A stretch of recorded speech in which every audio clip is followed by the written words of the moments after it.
Jalan-jalan ke Kabupaten Tuban, mampir sebentar makan cumi hitam. Selamat pagi hadirin sekalian, izinkan kami mengucapkan salam. Assalamualaikum warahmatullahi wabarakatuh. Bismillahirrahmanirrahim.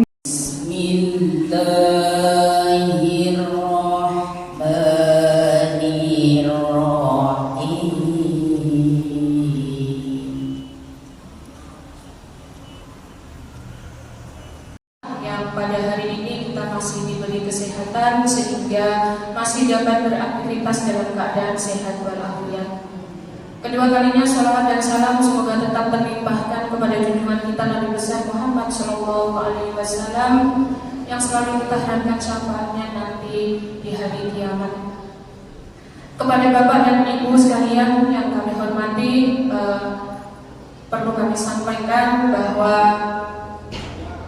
kegiatan guru TK TPA sekecamatan Nongikis selama ini alhamdulillah aktif, dan alhamdulillah pada hari ini kita dapat berhadir untuk mendengarkan tausiah yaitu dalam acara Maulid Nabi besar Muhammad SAW. Dan perlu kami sampaikan dari jumlah guru yaitu 269, mungkin yang hadir 50%-nya karena tadi ada yang WA dan mau sudah berangkat, ada tetangganya meninggal. Jadi mohon dimaklumi, dan karena jarak jauh Nongikis ini Bu, perlu kami sampaikan ada yang sampai menempuh perjalanan 1,5 jam mungkin tidak bisa hadir. Mungkin kami mohon maklum, dan mudah-mudahan seberapapun yang hadir pada hari ini mendapat keberkahan, dan mudah-mudahan nanti kita pulang mendapat ilmu, mendapat berkah dari Allah SWT. Kepada Bapak dan Ibu, kami juga mengucapkan banyak terima kasih kepada pihak-pihak yang telah membantu acara kami hari ini, khususnya kepada pengurus atau pemuda-pemuda Irma Masjid Nurul Falah yang dari kemarin membantu kami siap siaga. Saya ucapkan terima kasih, mudah-mudahan para generasi penerus ini sehat walafiat. Dan kami ucapkan banyak terima kasih kepada Bapak Sutarno yang selama ini selalu membantu kegiatan kami baik di Majelis Taklim ataupun di BKPRRI. Perlu saya sampaikan, saya tidak kampanye Bu, Bapak Ibu, perlu saya sampaikan biar tidak salah paham, karena lembaga BKPRRI ini adalah lembaga yang besar dan saya sebagai ketua akan tetap menjaga silaturahmi. Saya tidak kampanye, beliau ini kemarin sudah di-share ya, tidak bisa membawa bekal dari rumah, walaupun nanti ada sedikit makanan dari kami yang cukup lauk telur, mudah-mudahan telur itu menjadi keberkahan buat Bapak dan Ibu sekalian ya. Karena di BKPRRI ini perlu kami sampaikan, tidak ada anggaran dari pemerintah. Kita ini di Nongikis, ini mumpung ada kepala memanggil, kami sampaikan bahwa BKPRRI ini tidak ada anggaran dari pemerintah. Kita cukup mandiri dengan cara dari kita untuk kita berinfak. Setiap kegiatan alhamdulillah di Nongikis ini berjalan dengan lancar. Karena apa? Kegiatan itu tanpa didukung dengan finansial, saya rasa tidak akan jalan. Walaupun bisa, tapi agak berat mungkin. Pada hari ini alhamdulillah sudah ada yang menyumbang air minumnya, alhamdulillah sudah ada yang menyumbang amplop untuk Pak Ustadznya, alhamdulillah masih ada uang kas yang nanti bisa untuk makan siangnya mungkin. Tapi kami mohon maaf seadanya mungkin, seadanya. Nanti mungkin pada hari ini memang sengaja kami mengundang Pak Camat. Pak Camatnya mungkin tidak bisa hadir karena ada halangan mungkin. Nanti mungkin juga bisa disampaikan untuk yang di kelurahan, karena yang di desa-desa ini sudah cair, sebagian ada yang cair 3 bulan, 2 bulan, 4 bulan, bahkan ada yang sampai 10 bulan tinggal sisa, cair 9 bulan tinggal sisanya ada. Yang di kelurahan kemarin ada kabar ke saya biar tidak salah paham Bapak Ibu, oke? Kenapa kok yang di kelurahan dengan di desa kok tidak sama? Nanti mungkin bisa dijelaskan biar tidak ada kecemburuan sosial, karena saya anggaran itu tidak paham. Kalau kelurahan itu sumbernya dari mana saya itu tidak paham. Mungkin nanti akan dijelaskan sedikit oleh perwakilan dari Pak Camat atau Bu Lurahnya. Mungkin dari saya cukup sekian. Sekali lagi kami mohon maaf lahir dan batin. Wabillahi taufiq wal hidayah. Wassalamualaikum warahmatullahi wabarakatuh. Ucapkan terima kasih. Sambutan kedua akan disampaikan oleh Bapak Camat Kecamatan Mangikis atau yang mewakili. Kepada yang bersangkutan kami persilakan. Assalamualaikum warahmatullahi wabarakatuh. Alhamdulillahirabbil alamin. Wassalatu wassalamu ala asyrofil anbiya'i wal mursalin sayyidina wa maulana Muhammadin wa ala alihi wa sahbihi ajma'in. Rabbi shrah li sadri wa yassir li amri wa hlul 'uqdatam min lisani yafqahu qawli. Amma ba'd. Yang kami hormati Bapak Ratus Mas Lehan selaku penceramah pada kegiatan hari ini. Yang kami hormati juga Bapak Soekarno selaku anggota Dewan DPRD Kabupaten Pasir yang berkenan hadir pada kegiatan kita hari ini. Yang kami hormati tentu panitia kegiatan atau kepengurusan, kalau tidak salah saya baca di undangan untuk BKPRI ya, BKPRI Kecamatan Mangikis, ketua maupun struktur intinya.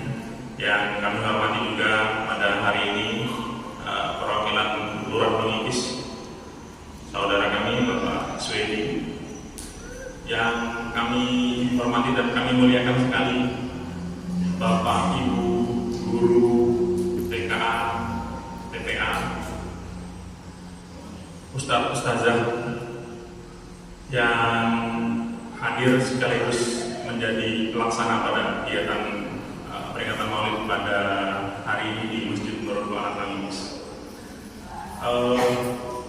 Yang pertama tentu saya mengajak kita semua untuk bersyukur kehadirat Tuhan Yang Maha Esa, Allah Subhanahu wa Ta'ala, karena sebagai umat yang berkeyakinan dan beragama, tentu kita meyakini bahwasanya kemampuan kita hadir hari ini adalah salah satu rahmat dari Allah Subhanahu wa Ta'ala. Dan juga selanjutnya kami juga mengajak kita semua untuk mengaturkan salawat serta salam pada junjungan kita Nabi besar Nabi Muhammad SAW, Nabi akhir zaman, Nabi yang tentu kita sangat mengharapkan kita diakui sebagai umatnya. Dan semoga dengan semua rangkaian kegiatan yang kita lakukan, kita akan mendapatkan syafaatnya di yaumil qiyamah. Amin. Kemudian untuk mempersingkat waktu juga mohon izin kami menyampaikan beberapa hal. Yang pertama, permohonan maaf Bapak Camat Mangikis. Mohon maaf, beliau mohon izin tidak dapat hadir pada kegiatan hari ini karena berbarengan juga di Teluk Paru ada kegiatan juga, beliau diundang. Jadi beliau mohon maaf tidak dapat hadir ke sini dan beliau menugaskan kami. Camat menitipkan beberapa hal. Pertama, beliau mengucapkan terima kasih sekali pada para guru ngaji, pada Ustadz Ustazah. Terima kasih sudah menggelar kegiatan ini, dan lebih besar lagi beliau menyampaikan terima kasih sudah terus-terusan menjadi palang pintu untuk menghidupkan Al-Quran di kehidupan masyarakat kita. Beliau berterima kasih sekali karena Bapak Ibu sekalian tetap melakukan hal-hal itu, mengajar, ngaji dan lain-lain di tengah kurangnya perhatian dunia modern ini terhadap kegiatan-kegiatan bersifat mengaji dan belajar mengaji.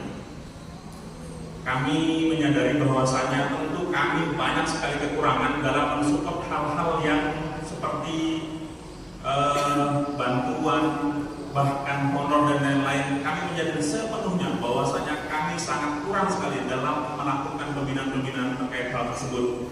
Namun mohon izin sekali, bukan maksud kami untuk tidak terlibat atau tidak mencoba. Insya Allah kami sudah mengkoordinasikan dan selalu mengusulkan itu Bapak Ibu. Selalu kita usulkan.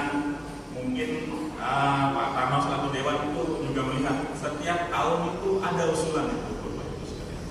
Tapi memang mungkin sampai saat ini belum maksimal hasilnya. Semoga ke depan kita terus bisa menghadirkan kebijakan-kebijakan yang bisa meningkatkan pelayanan di bidang keagamaan. Salah satunya untuk kesejahteraan para ustadz dan ustazah dalam bisa membina kemampuan anak-anak kita untuk mengaji. Sekaligus juga saya sebetulnya kurang nyaman, agak malu sedikit sambutan karena di sini ada guru saya, Bapak Muhammad Suhud ini yang mengajarkan huruf alif sama saya dulu. Beliau guru TPA saya sebetulnya agak terlambat belum ngaji Bapak Ibu.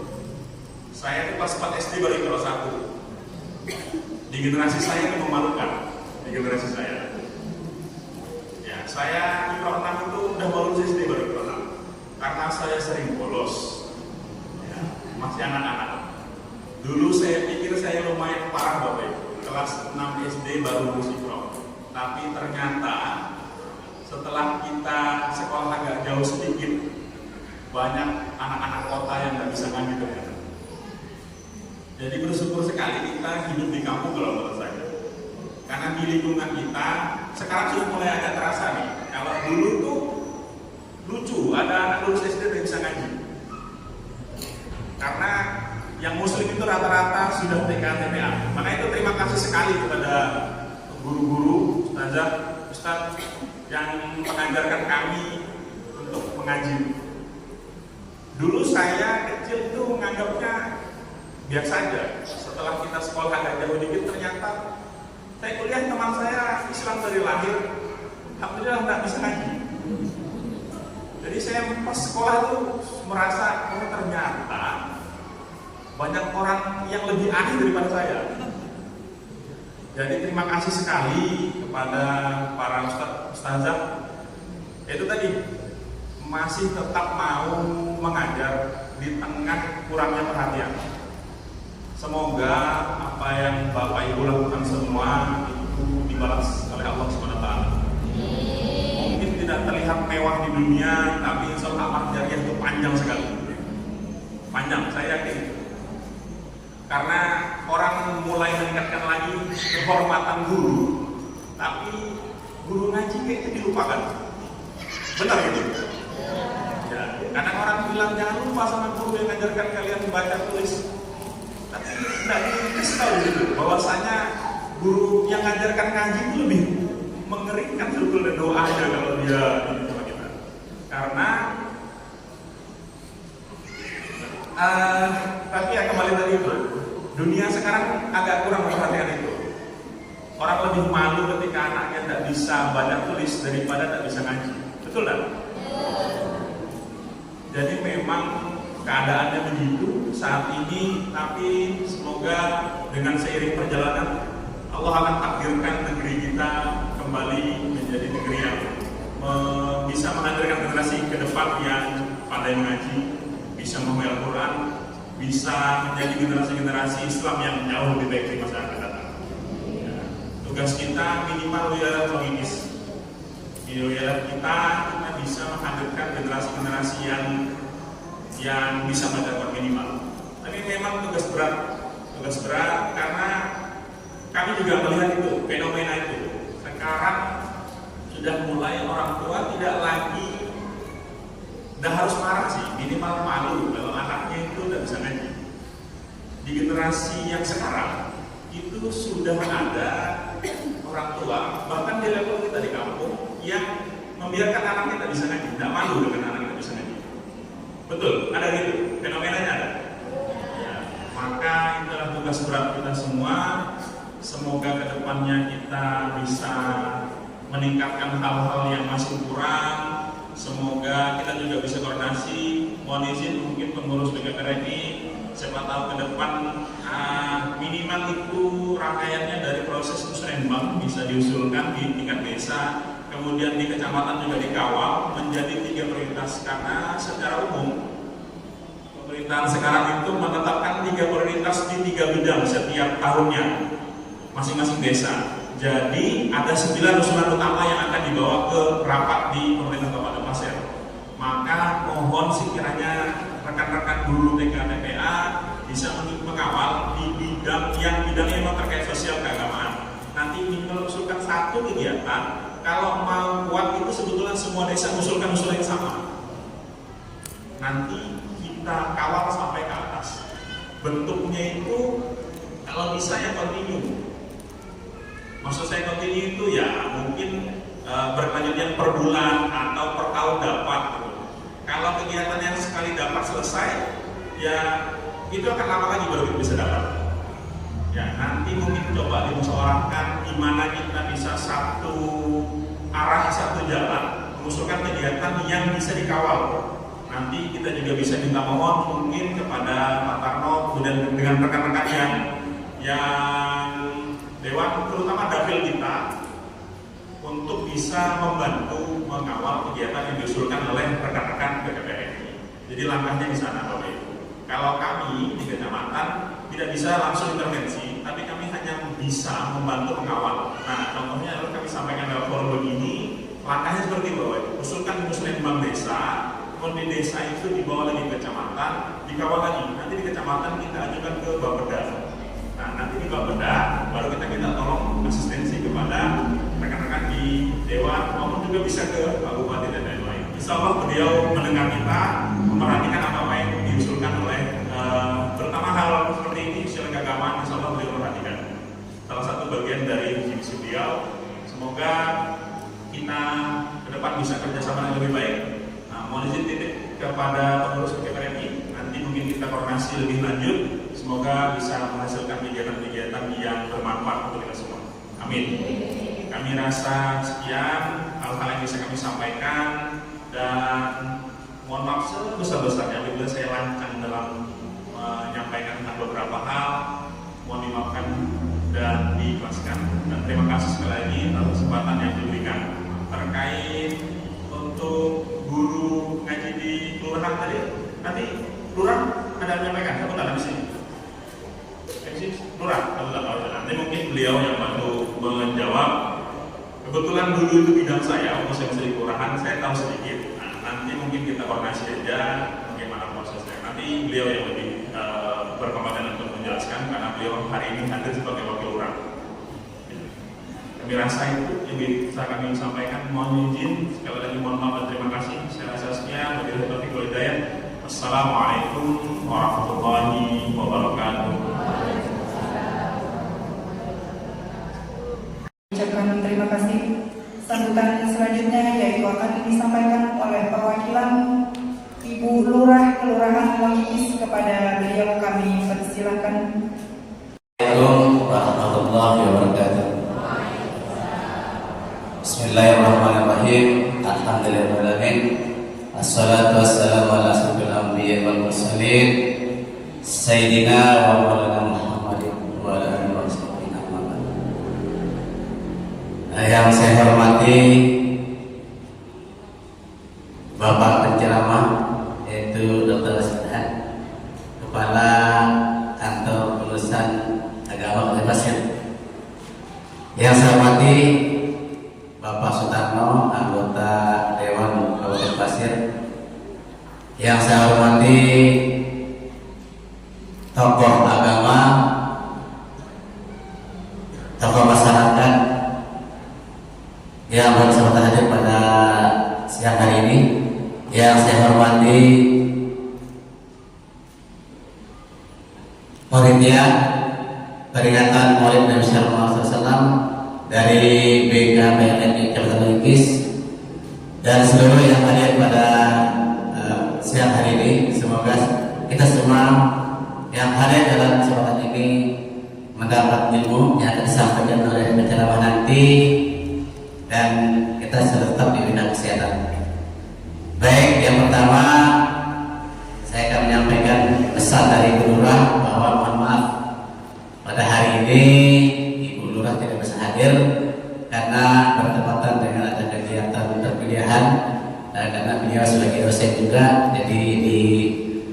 Gunting yang tersedakan di saya kemudian.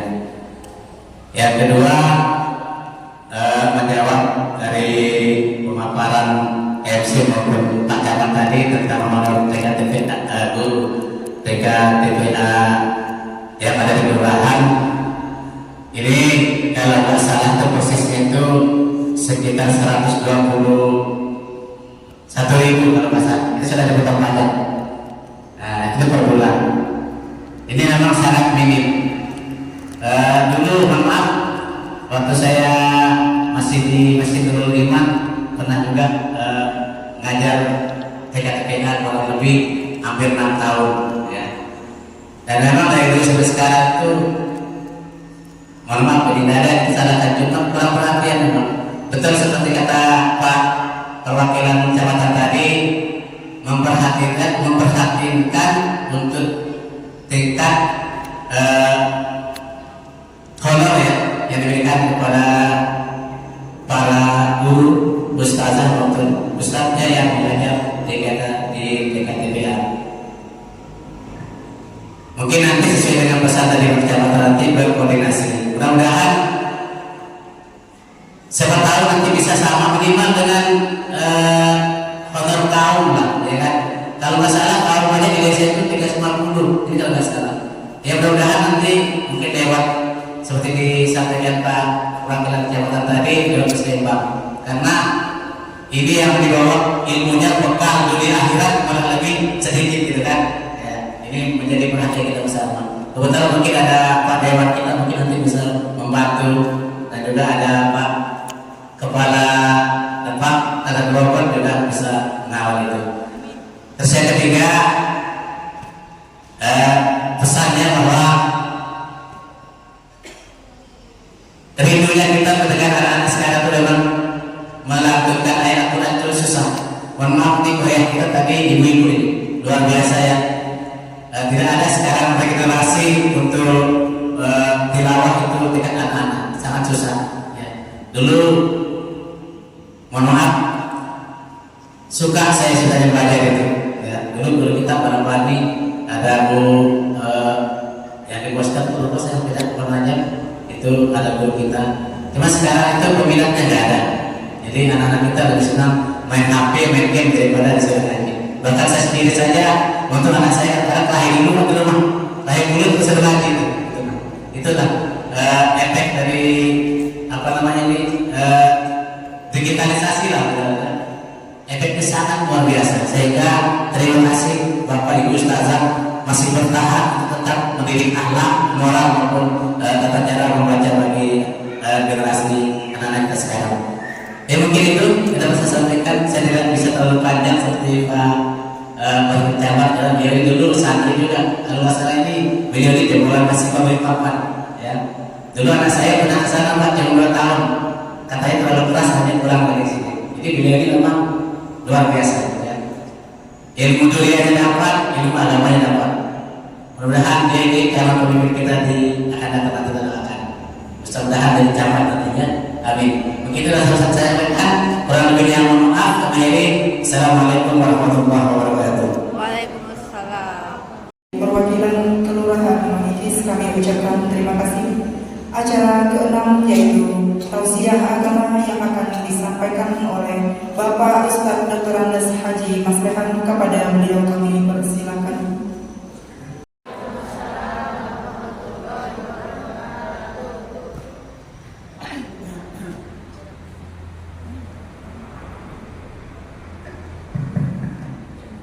Bismillahirrahmanirrahim.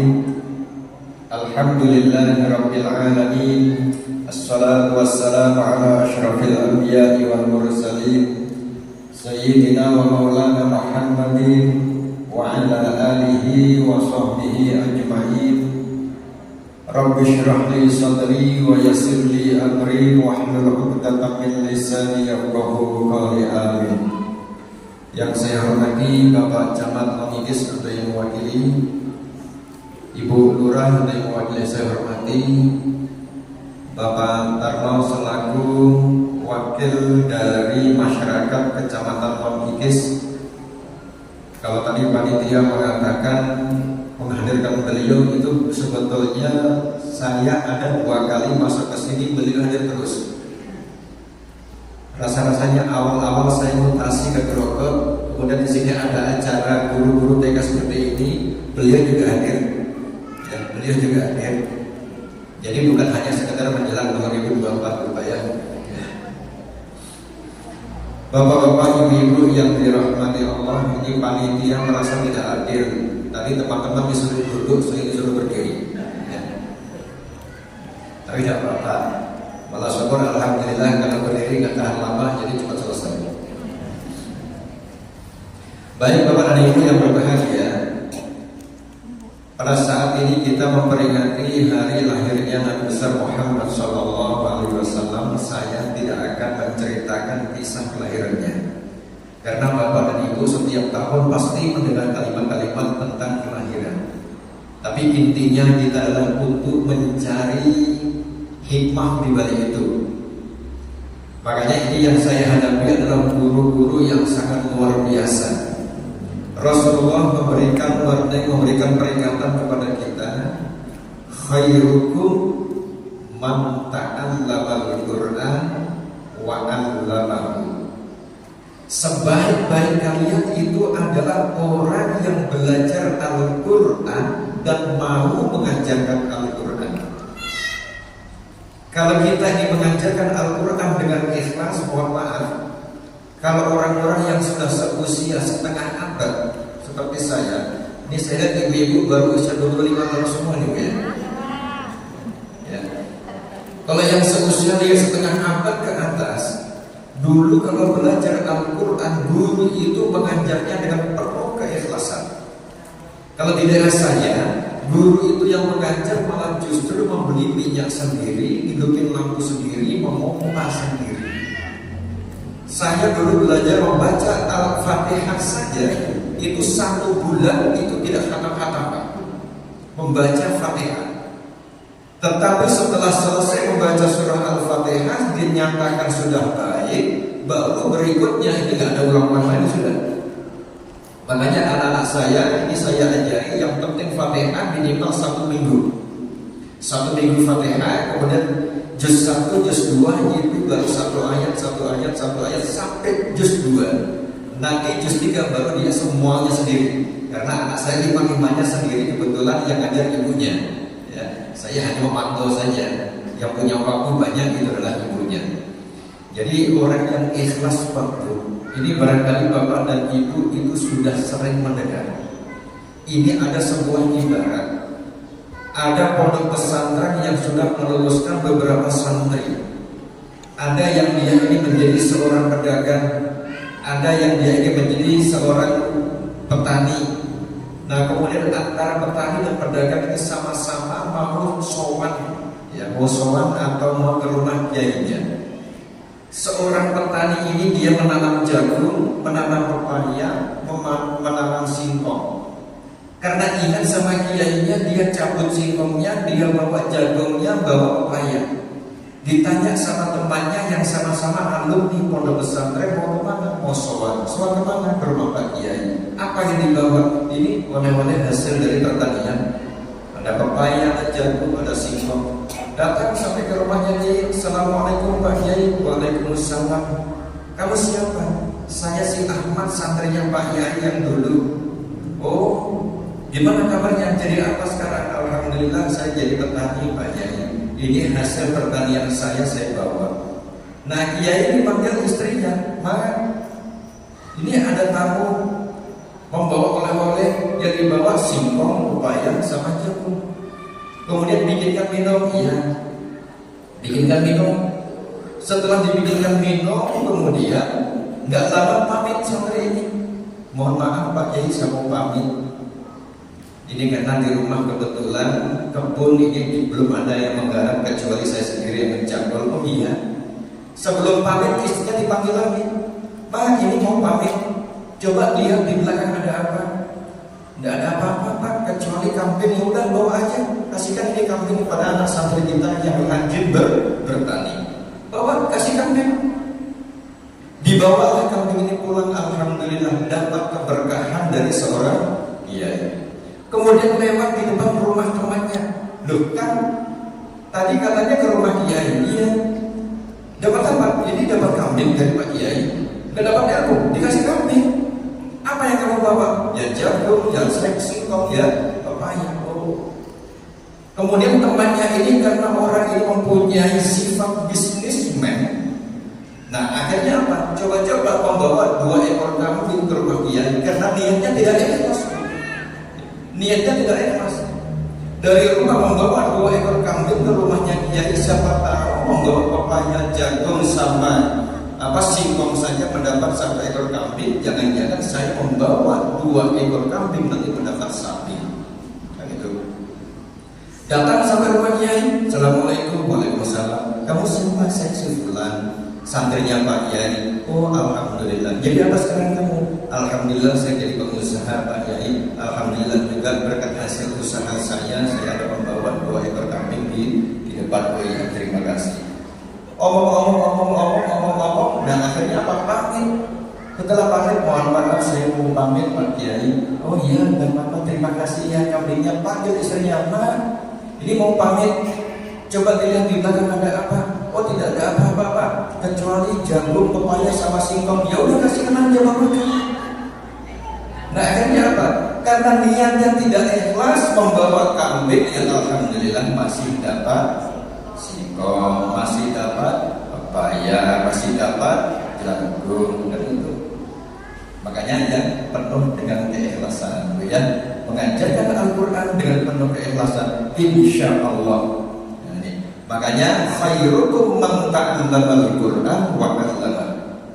Dan Al-Qur'an ilmunya itu macam-macam.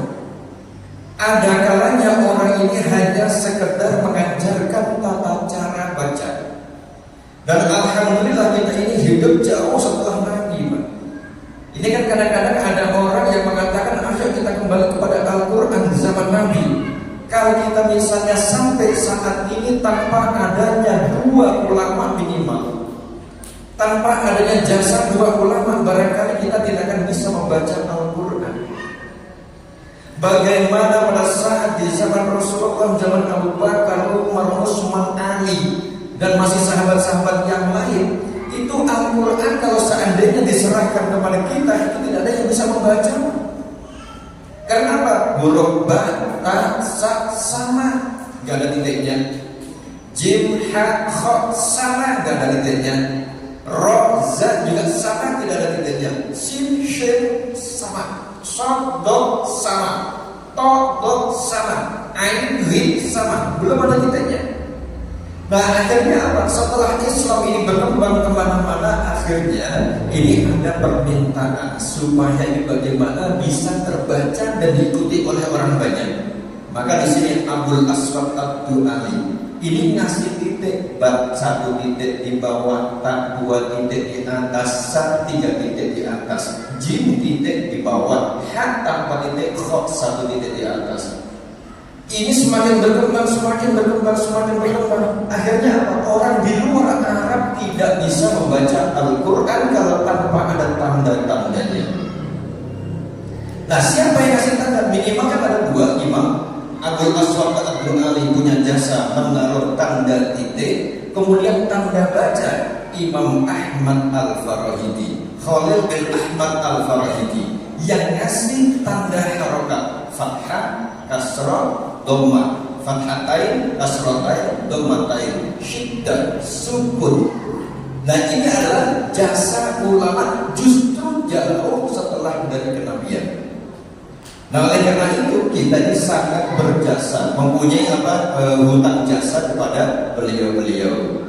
Kemudian tambah lagi, berkembang kemana-mana, justru sampai ke Indonesia, Pak. Sampai ke Indonesia. Seandainya tanpa adanya ilmu tata cara membaca, makharijul hurufnya tidak pas, salah baca, salah titik, itu beda artinya, Pak. Contoh begini, mungkin bapak-bapak, ibu-ibu itu sering setiap subuh itu mendengar suara adzan, as-sholatu khairun minan naum. Itu kan katanya sholat itu lebih baik dibandingkan tidur. Tetapi kalau membacanya as-sholatu khairun minan naum, ini bahaya. as-sholatu khairun minan naum, berarti sholat itu lebih bingung dibandingkan tidur. Beda makhrajnya, itu beda arti, Pak. Makanya alhamdulillah tadi ada dari perwakilan Pak Camat itu sudah merasa malu sama ibu-ibu. Karena apa? Ternyata gurunya sekarang masih berada di sini yang mengajarkan huruf alif. Makanya Sayyidina Ali itu mengatakan, ana abduman allamani harfan wahidan. Saya ini adalah hambanya orang yang mengajarkan kepada saya meskipun hanya satu huruf. Meskipun hanya satu huruf, itu Sayyidina Ali. Jadi orang ini yang mengajarkan satu huruf kepada saya, mau menjual saya monggo, mau dibebaskan saya dari perbudakan juga monggo, kata saya miliknya. Makanya ibu-ibu ini kalau mengajar dengan penuh keikhlasan, insya Allah anak-anak yang diajar itu menjadi budaknya ibu semua. Selama dia mau mengakui, mengikuti apa yang dikatakan oleh Sayyidina Ali. Jadi, nah oleh karena itu, alhamdulillah Bapak dan Ibu, ini barangkali di sini juga ada yang pernah belajar sama saya, Pak Bu ya. Kalau saya lihat itu ada ini wajah-wajah ini yang pernah belajar sama saya. Mungkin dia yang pernah belajar sama saya mengatakan dalam hatinya, Bapak kok masih seperti itu aja dari dulu, kan itu ya. Dia sedikit nggak apa-apa. Padahal yang mengatakan seperti itu dia duluan yang lebih cepat tua menyusul saya. Salah sendiri dia mau tua gitu. Nah, jadi kita ini adalah mengajarkan yang perlu kita pegangi Pak Bu ya, karena Rasulullah sendiri yang mengajarkan khairukum man ta'allamal Qur'an wa 'allamahu. Sebaik-baik kalian supaya menjadi pegangan bagi kita. Sehingga kita tidak perlu banyak mengharap sesuatu. Diperhatikan tidak diperhatikan. Yang justru kita khawatirkan kalau zaman sekarang itu orang tua sudah tidak mau memperhatikan anaknya tidak mau belajar Al-Quran. Sekarang zaman digital, sedikit-sedikit digital. Mungkin anak bapak dan ibu di rumah mau beli jarum saja itu menggunakan HP, Pak, betul? Ya, beli jarum saja itu menggunakan HP. Beli ayam geprek menggunakan HP. Beli cendol HP. Akhirnya apa? Memang HP ini Pak ada plus minusnya. Plus minusnya apa? Plus minusnya, plusnya itu kita berkomunikasi bisa secara cepat. Mungkin bapak-bapak, ibu-ibu ini diundang kumpul di sini hanya melalui WA, ya, melalui grup aja kan. Dikirim sekali saja. Nanti bapak dan ibu tanggal sekian kumpul di masjid ini. Cukup itu aja kan. Kalau zaman dulu kan enggak. Zaman dulu itu ketik kemudian diantar satu-satu. Nah, plusnya kan gitu, mempercepat komunikasi. Minusnya apa? Minusnya bapak dan ibu itu jarang silaturahim. Kan itu, jarang silaturahim, sehingga tidak pernah mengetahui perkembangan tuanya seseorang. Yang dulu teman saya itu waktu itu masih imut-imut, sekarang masih imut-imut, atau sudah amet-amet. Kan nggak pernah kelihatan Pak Bu. Kemudian minusnya yang kedua, bapak dan ibu dengan adanya Android ini mengurangi sedekah. Ya, mengurangi sedekah. Sedekahnya di mana? Setiap ada tamu itu kan pasti disuguhi minimal minuman. Kan itu. Tetapi karena bapak dan ibu ini tamunya cuma WA, kasih aja minuman itu HP-nya. Nah, ini akhirnya apa? Ini minusnya kan di situ. Akhirnya kita pahala sedekah juga menjadi kurang. Tapi bapak-bapak tenang aja, ya. Masalah sedekah bapak-bapak tenang saja. Rasulullah itu pernah dikutuk sama orang-orang miskinnya orang Ansor. Apa katanya? Ya Rasulullah, itu orang-orang kaya, dia berangkat berjihad seperti saya berangkat berjihad. Mereka puasa seperti saya puasa. Mereka sholat seperti saya sholat. Mereka haji seperti saya haji. Tetapi mereka bisa bersedekah dengan kelebihan hartanya. Bagaimana mungkin saya bersedekah? Nah, kemudian Rasulullah, maukah kamu saya ajarkan tentang sedekah? Sedekah itu tidak harus keluar harta. Ya. Apa kata Rasulullah? Kamu membaca subhanallah itu juga sedekah. Membaca alhamdulillah juga sedekah. Membaca takbir Allahu Akbar juga sedekah. Mohon maaf, bahkan sampai hubungan suami istri Pak itu mempunyai nilai sedekah. Para sahabat juga bertanya, apa benar ya Rasulullah hubungan suami istri sampai dikatakan sedekah? Iya. Seandainya itu dilakukan di luar selain istrinya, berdosa tidak? Ya berdosa. Begitu juga kalau ditempatkan pada tempat yang halal, itu menjadi pahala. Makanya ibu tenang saja bu, kamu pernah dapat sedekah, ingatkan suaminya, mas sedekah, ya. Jadi sedekah itu terbanyak pak ya. Kita tidak bisa sedekah dengan harta. Ibu-ibu cuma mengingatkan sedekah itu aja. Insya Allah pahalanya suami juga banyak gitu ya. Nah, kita di sini adalah dalam rangka namanya kepada saya Pak, membangun insan cerdas. Cerdas ini apa yang harus kita bangun? Cerdas itu ada yang namanya, kalau di era sekarang itu ada yang namanya kecerdasan emosional, ada kecerdasan spiritualnya. Nah, kecerdasan spiritualnya inilah yang kita gabung dengan masalah menjadi manusia Islami. Nah, sebagai contoh begini Pak, orang cerdas itu biasanya dia melakukan sesuatu tanpa disuruh. Seandainya kita mengatakan an-nadhafatu minal iman, di luar halaman masjid ada sampah, tanpa disuruh tolong ambilkan sampah, yang namanya orang cerdas itu pasti akan diambil. Makanya tapi dalam hal penelitian itu ada yang mengatakan kecerdasan manusia itu bisa dilihat dari sisi berbagai macam sisi. Ada yang namanya kecerdasan itu berdasarkan dari linguistiknya. Linguistiknya itu adalah bagaimana seseorang itu bisa dikatakan cerdas berdasarkan kemampuan dia menggunakan kosakata per hari. Kalau laki-laki menurut penelitian itu katanya cerewet-cerewetnya laki-laki katanya dalam satu hari satu malam dia hanya mampu menggunakan 26.000 kosakata. Kalau perempuan satu hari satu malam ini menurut penelitian itu bisa mencapai sampai 90.000 kata. Nah berarti cerdas mana Pak? Laki-laki dan perempuan? Terus perempuan memang Pak. Ya, makanya maklum saja. Kalau seandainya bapak-bapak pulang, kemudian minta tolong, Mak, tolong bikinkan minum. Mak, tolong bikinkan minum. 4 Pak ya. Kira-kira apa jawabannya Pak? Jawabannya bagaimana? 4 kata yang digunakan oleh bapak. Kemudian istri ini yang di rumah kebetulan baru selesai nyuci. Bapak enak-enak menyuruh saya kan di rumah capek banyak pekerjaan, baru tidur saya nyapu, setelah nyapu saya nyuci, setelah nyuci masak, setelah masak saya mandiin anak, setelah mandiin anak saya pakaiin baju anak, setelah itu saya ngantar sekolah. Kok bapak pulang-pulang cuma minta air minum? Bikin sana sendiri. Cerdas mana Bu? Cerdas mana Bu? Cerdas sendiri. Ya. Jadi intinya mak-mak ini lebih cerdas. Nah, bahasanya harus begitu Pak, jangan dibilang lebih cerewet gitu. Lebih cerdas gitu ya. Jadi sediam-diamnya perempuan itu adalah cerewet-cerewetnya laki-laki. Itu mendorong. Kalau dalam hal penggunaan kosakata itu yang cerdas adalah mak-mak. Tetapi ada juga penelitian dari sisi kecerdasan. Memang semuanya dikalahkan oleh ibu-ibu Pak.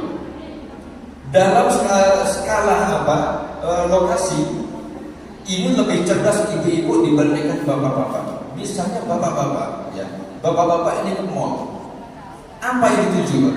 Misalnya kopi, udah sampai di tempat kopi kira-kira masih jalan-jalan bener-bener Pak. Nongkrong. Mama yang dicari itu cuma baju training misalnya. Kira-kira yang dicari yang mana Pak? Dia maksudnya apakah langsung ke training atau muter-muter dulu? Berarti memang lebih cerdas perempuan. Makanya hati-hati kalau ke mall itu gandeng Pak ya. Sekali-sekali menjadi orang mesra itu. Sekali-sekali menjadi orang mesra gandeng. Wah, akhirnya ketemu, wah mesranya iya, alhamdulillah berkat di mall saya menjadi orang yang paling mesra di dunia. Soalnya kalau saya lepas habis nih habis. Habis siapa ya? Ini kecerdasan. Karena Rasulullah sendiri adalah mempunyai sifat cerdas, sidik, amanah, tabligh, fahamah. Kecerdasan Rasulullah itu kalau diukur dengan penelitian itu di atas rata-rata manusia. Nah, ini yang perlu kita cari, yang mana kecerdasannya. Rasulullah itu kalau kita melihat, mungkin bapak-bapak dan ibu-ibu ini sering membaca Al-Barzanji. Wa kana sallallahu alaihi wasallam syadidal haya'i, orang yang sangat pemalu. Maksudnya malu apa? Malu kalau berbuat salah, malu kalau berbuat dosa. Kalau ini kita lakukan, salah kita lakukan, dosa kita lakukan, makanya ini ada apa? Ini ada di dalam sebuah artikel itu dikatakan bahwasanya ada 6 hal itu yang bisa menggerogoti keimanan seseorang. Yang pertama adalah al-ishtighalu bi uyubil khalqi. Ada yang mengatakan al-ishtighalu bi uyubil nafsi, al-ishtighalu bi uyubil ghairi. Ada yang mengatakan bahwasanya yang bisa menggerogoti keimanan, karena Rasulullah datang itu membawa keimanan. Orang ini akan bisa tergerogoti keimanannya apabila di dalam hatinya dia selalu mencari-cari kesalahan orang lain, wa yumsi bi uyubi nafsihi, dan dia melupakan, melalaikan aibnya sendiri. Ini dalam bahasa kama qala Bang Haji Rahmah, semut di seberang lautan itu kelihatan, tetapi gajah di pelupuk mata itu tak nampak. Inilah kehidupan kita. Kalau itu yang terjadi pada diri kita, maka iman kita itu akan semakin berkurang, semakin berkurang, semakin berkurang. Karena apa? Setiap saat kita itu membicarakan kejelekan orang. Tapi alhamdulillah di sini semuanya tidak ada yang seperti itu, Bu ya. Ya, tidak ada yang kelewatan. Tidak ada yang kelewatan, Pak. Kalau ketemu sama temannya, kira-kira apa sih yang diomongkan kan itu ya? Kira-kira apa yang diomongkan? Oh, akhirnya yang satu numpang, yang satu numpang, yang satu numpang.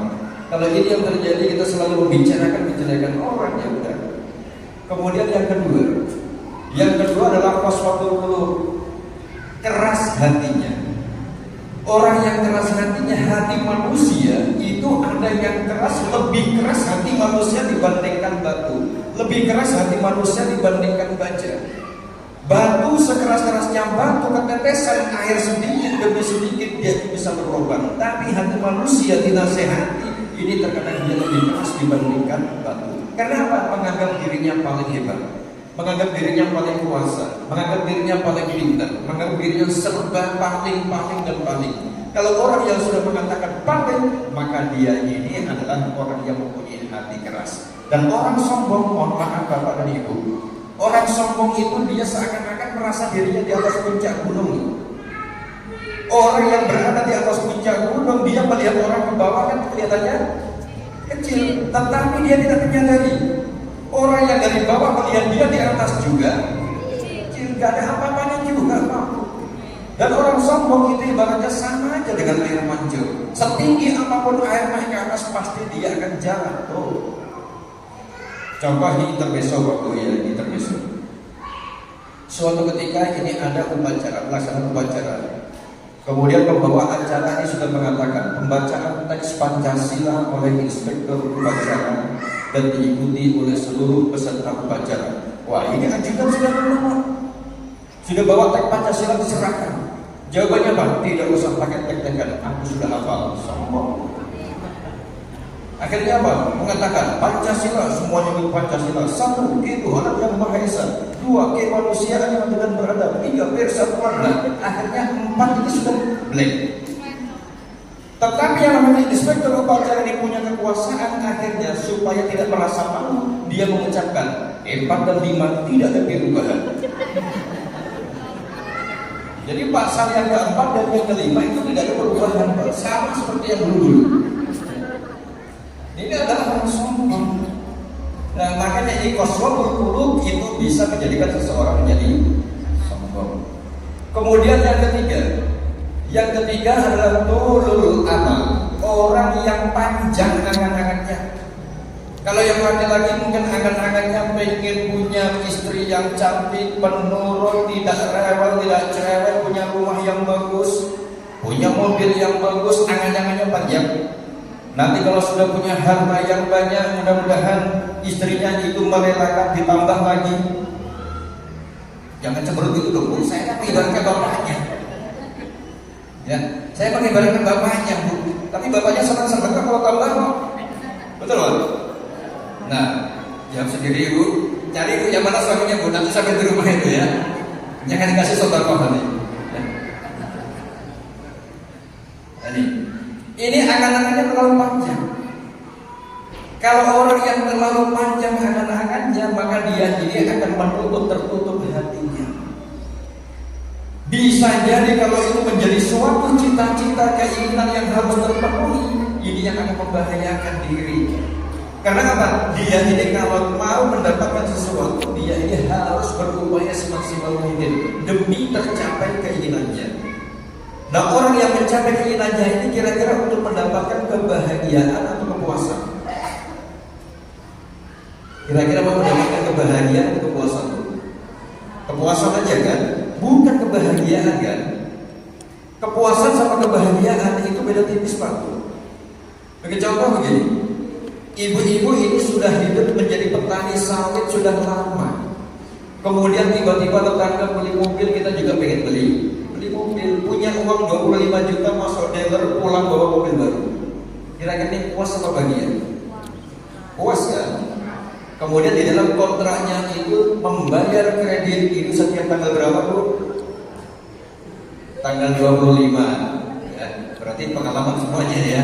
Punya pengalaman semua tanggal 25 sebagai kontrak kreditnya. Pulang membawa mobil baru. Tiba-tiba ada tetangga di klakson, nyaring klaksonnya, ternyata apa? Tiba-tiba bunyi klaksonnya berbunyi beda, Bu. Apa bunyinya? Kredit. Oh, tahu ibu ya. Ternyata ada pengalaman juga ya. Nanti kalau sudah lunas, nah itu baru bunyinya berbeda. Kalau belum lunas, starternya pun bunyi juga beda. Apa bunyinya? Belum lunas gitu ya. Jadi orang pulang dari dealer membawa mobil, kira-kira ini puas atau bahagia, Pak? Baru puas, belum bahagia. Belum bahagia karena sampai di rumah muter, tiba-tiba masuk garasi, ternyata di situ ada tanggalan tertulis tanggal 24. Sementara besok pagi harus membayar cicilan. Ya Allah, kayaknya baru aja kemarin ngambil mobil, tiba-tiba sekarang sudah tanggal 24. Berarti besok saya harus membayar cicilan. Puas atau bahagia? Yang kita cari apa? Yang kita cari itu kebahagiaan. Ya, makanya kita ini tidak perlu terlalu panjang angan-angannya. Ini yang sering saya sampaikan di mana-mana, Pak. Orang hidup, menjalani hidup itu sebetulnya murah. Yang mahal itu menuruti nafsu. Hidup itu ringan. Yang berat itu memenuhi keinginan. Itu. Orang hidup ini yang penting apa sih, Pak? Dia terlindung dari panas sudah punya rumah, hujan dan kehujanan sudah punya rumah, keluar rumah punya pakaian. Temannya tetangga makan satu hari 3 kali, kita juga makan sehari 3 kali. Berarti kan sebetulnya sudah terpenuhi standar hidup kan seperti itu. Yang mahal, yang berat itu adalah apabila kita melihat tetangga. Makanya ada pepatah mengatakan tetangga itu rumputnya lebih hijau dibandingkan rumah sendiri. Nah ini makanya bagaimana kita menata? Kita harus menata hati. Inilah agama yang dibawa oleh Rasulullah. Agama yang dibawa oleh Rasulullah. Makanya kita ini yang pertama jangan sampai kita itu selalu mencari kejelekan orang, membicarakan kejelekan orang. Sementara Rasulullah sendiri itu mengatakan, barang siapa yang menutupi aibnya saudaranya, maka kelak dia akan ditutupi aibnya oleh Allah, baik kehidupan di dunia maupun di akhirat. Adalah kita nggak usah, apalagi mohon maaf ya, mohon maaf. Sekarang ini di era-era tahun politik baru, di era tahun politik ini WA orang kesana kemari. Makanya Bapak dan Ibu tidak perlu ikut men-share bahasa-bahasa yang belum tentu kebenarannya itu bisa kita ketahui. Ini kan terkadang kejadian yang sudah lama diseakan-akan sesuatu yang baru. Kita begitu melihat, membaca, kayaknya betul ya, masuk akal ya, langsung share, padahal belum tentu. Ini ya, nah ini jadi kita harus hati-hati karena Rasulullah adalah sudah menyatakan seperti itu. Kalau kita menjadi orang yang cerdas, maka kita ini harus bisa memilah dan memilih. Sebelum di-share itu harus disaring terlebih dahulu. Nah, supaya kita menjadi orang yang cerdas dan Islam ini bagaimana? Islam itu sebenarnya kan gampang, Pak. Siapa sih orang Islam itu? Kata Rasulullah baik di dalam Sahih Bukhari maupun Sahih Muslim itu mengatakan, al-muslimu man salimal muslim min lisanihi wa biyadihi. Orang Islam itu apabila orang Islam yang lain dia ini merasa aman, nyaman, tentram, selamat dari orang tersebut. Dari kejahatan apa? Dari kejahatan tangannya maupun kejahatan lisannya. Jadi lisan kita jangan pernah menyakiti orang. Katanya kan kadang-kadang ada orang mengatakan kata-katamu itu bertusuk ke dalam ulu hatiku. Kalau sudah tertusuk dengan lisan itu sakitnya di sini. Sakitnya di sini. Makanya Imam Al-Ghazali itu mengatakan, bertanya kepada anak-anaknya, wahai anak-anakku, kira-kira apa sih yang paling tajam dalam kehidupan manusia di muka bumi ini? Ada yang mengatakan panah, ada yang mengatakan pedang, ada yang mengatakan tombak. Imam Al-Ghazali mengatakan, benar wahai anak-anak, ketahuilah, memang semuanya itu adalah benda-benda tajam. Tapi ketahuilah, yang lebih tajam dalam kehidupan manusia itu adalah lisannya. Makanya ada yang mengatakan salamatul insan fi hifdzil lisan. Keselamatan seseorang itu tergantung kemampuannya di dalam menjaga lisan. Baik. Terus. Ya? Terus ya? Ibu sudah masak tadi? Benar? Oh, yang jauh sudah satu dua orang lagi, yang lain belum masak itu. Yang lain belum masak itu, kasihan suaminya pulang nanti belum makan. Ya baik, Bapak dan Ibu yang berbahagia. Nah sekarang kita mencoba. Kalau tadi saya mengatakan ibu-ibu, bapak-bapak ini adalah mengajarkan Al-Quran minimal dari satu sisi, yaitu membaca. Mudah-mudahan bapak dan ibu ini nanti bisa merayu anak-anak waktu. Rayulah anak-anak. Bagaimana merayunya supaya anak-anak ini setelah khatam tidak langsung meninggalkan, tidak belajar membaca Al-Quran. Dan saya sangat mengharapkan orang itu membaca Al-Quran benar-benar mushaf yang dibaca.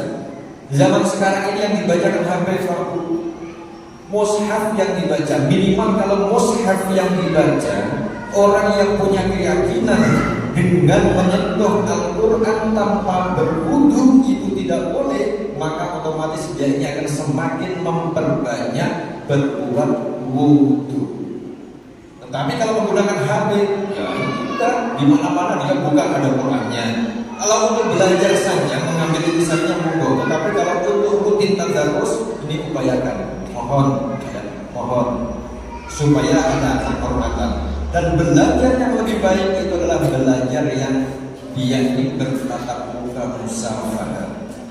Nah orang yang bertatap muka itu nanti akan bisa mengambil bagaimana guru itu mengajarkan. Otomatis bapak dan ibu mengajar yang semacam itu, nanti kalau anak-anak menjadi besar itu pasti akan diingat. Oh dulu guru saya begini mengajarnya, oh dulu pak guru saya mengajarnya seperti ini.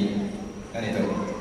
Tapi pada saat tidak bermusyawarah, dibaca semuanya, anak-anak coba baca 6 anak, kemudian guru ini membaca, yang lain juga ikut membaca bareng-bareng. Akhirnya kan kita tidak tahu mana yang benar, mana yang salah. Karena Al-Quran ini salah huruf itu juga salah arti. Seandainya kita membaca misalnya gini Pak, Asyhadu an la ilaha illallah, membaca 2 kalimat syahadat misalnya, Asyhadu terbaca ashadu, seakan-akan sama kan itu. Kalau asyhadu itu artinya aku bersaksi, tetapi kalau ashadu semalam aku tak bisa tidur. Jauh dari jauh. Jauh. Nah, contoh begini, ada sebuah pepatah yang mengatakan al-mar'atu turidu fi dhillil rajuli la fi dhillir rajuli. Hampir sama kan? Yang pertama itu menggunakan huruf dot, yang kedua menggunakan huruf zal.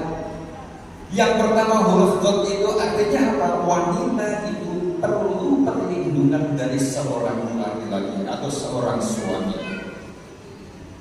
Yang kedua fi dhilli yang menggunakan huruf zal, bukan di dalam penghinaan laki-laki. Nah, huruf zal sama dot beda artinya. Nah, makanya ibu-ibu ini jangan sungkan-sungkan. Kalau seandainya ada anak ya, bapak-bapak, nah, kalau dulu ini kan biasanya guru ngaji zaman dahulu, mungkin zamannya Pak Tarno itu mungkin tangannya juga hancur apa itu ya. Mungkin tangannya hancur dulu kalau ngaji, kalau udah bisa pasti gebuk gitu ya. Nah, sekarang ini anak-anak kalau misalnya ngaji digebuk, insya Allah itu juga digebuk sama bapaknya itu. Betul? Nah, makanya sebelum memasukkan itu sebetulnya orang tua itu bagaimana dulu Pak ya. Kalau kita itu misalnya belajar di musola, di masjid, zamannya saya kecil itu kan nggak ada orang yang tidur di rumah, anak-anak bisa saya itu semuanya tidurnya di masjid, di musola, nggak ada itu di rumah. Jadi kalau kenapa? Karena anaknya banyak, kalau kita di rumah semua nggak ada kamar. Anaknya banyak zaman dahulu Pak. Ya, zaman dahulu itu orang anaknya banyak. Kenapa? Listrik belum ada, TV tidak punya, apalagi WA kan itu ya. Ya akhirnya apa? Banyak orang zaman dahulu anaknya itu. Saya 11 Pak ya, 11 saudara. Nah, seusia saya dulu ya, usia kelas 2 SD itu sudah mulai tidur di musola. Kalau misalnya terdengar suara azan tidak lari ke masjid, tidak lari ke musola, itu ada rasa kekurangan yang sangat luar biasa. Nah, anak-anak sekarang ini, nah kira-kira itu lebih mendahulukan panggilan HP atau panggilan orang tua? Nah, berarti pengalaman semua ibu-ibu ini merasa berapa, ya? Jadi kecanduannya. Nah, karena apa? Memang begitulah, Bapak dan Ibu, kita tidak perlu menyalahkan HP. Jangan menyalahkan HP, karena HP itu bukan subjek. HP itu objek. Subjeknya adalah bapak dan ibu. Seandainya HP tidak digunakan kan aman. Tetapi karena bapak dan ibu itu merasa menjadi budaknya HP misalnya, seakan-akan kalau tidak punya HP itu menjadi tertekan. Dan ini jangan kita menyalahkan perkembangan, karena perkembangan zamannya adalah seperti itu, tergantung filter kita. Dan kenikmatan-kenikmatan yang diberikan oleh Allah kepada kita sangat luar biasa. Makanya kalau tadi mengajarkan ilmu cara membacanya, paling tidak nanti suatu saat bapak dan ibu ini bisa mengajarkan isi kandungan Al-Qurannya.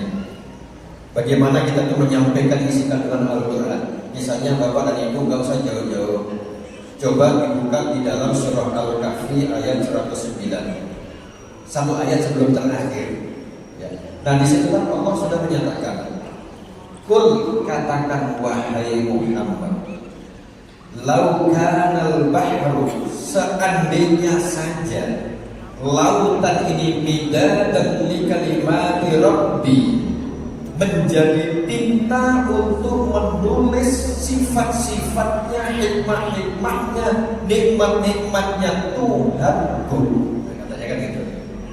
Katakan kepada mereka wahai Muhammad, sekiranya lautan ini menjadi tinta yang digunakan untuk menulis kalimat-kalimatku, maka air ini sebelum kalimat-kalimatnya Allah itu habis, itu sudah habis duluan Pak.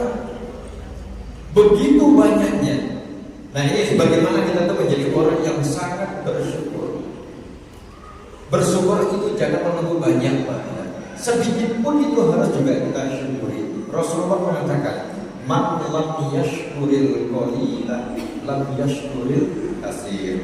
Orang yang tidak mau bersyukuri yang sedikit, maka dia juga pasti tidak akan mau bersyukuri yang banyak. Kenapa? Yang banyak itu masih terasa sedikit.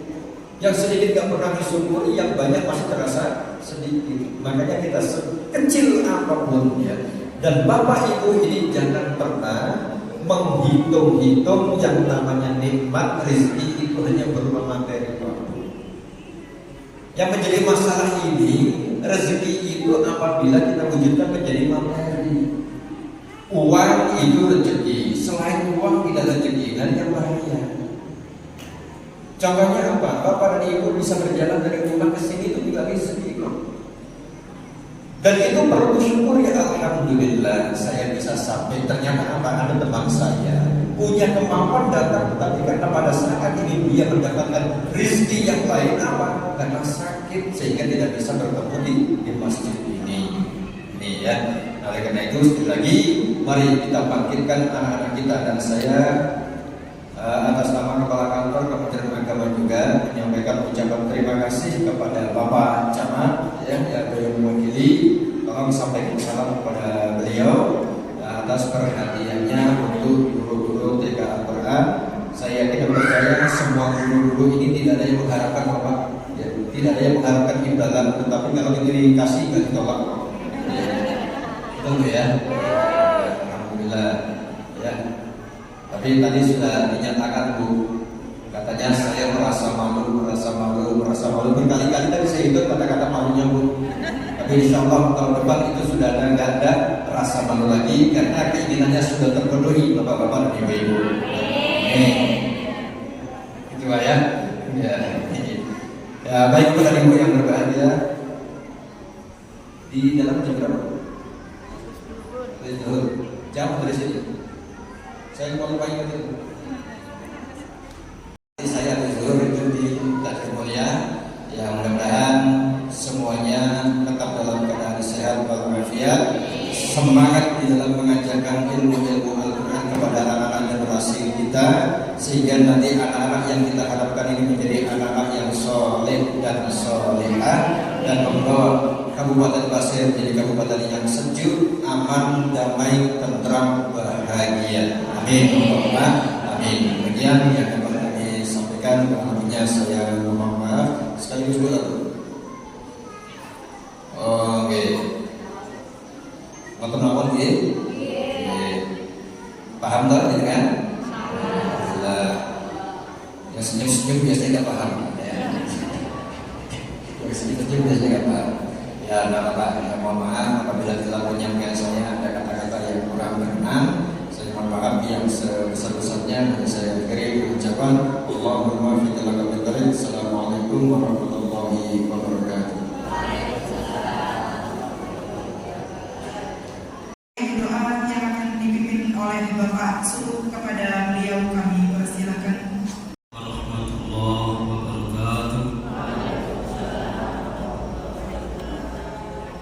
أعوذ بالله من الشيطان الرجيم بسم الله الرحمن الرحيم اللهم صل على سيدنا محمد وآله وصحبه محمد العظيم حمدا يعافي نعمه ويكفي مزيده يا ربنا لك الحمد كما ينبغي لجلال سلطانك اللهم صل على سيدنا محمد صلاة تنجينا من جميع الآفات وتقضي لنا بها جميع الحاجات وتطهرنا بها من جميع السيئات وترفعنا بعندك على الدرجات وتبلغنا بها عندك أقصى الغاية من جميع الخيرات في الحياة بعد الموت اللهم اغفر لنا ذنوبنا ولوالدينا وارحمهم كما ربونا صغارا ولجميع المسلمين والمؤمنين والمؤمنات اللهم ادفع عنا الولاء والبلاء والوباء والكسر والكرب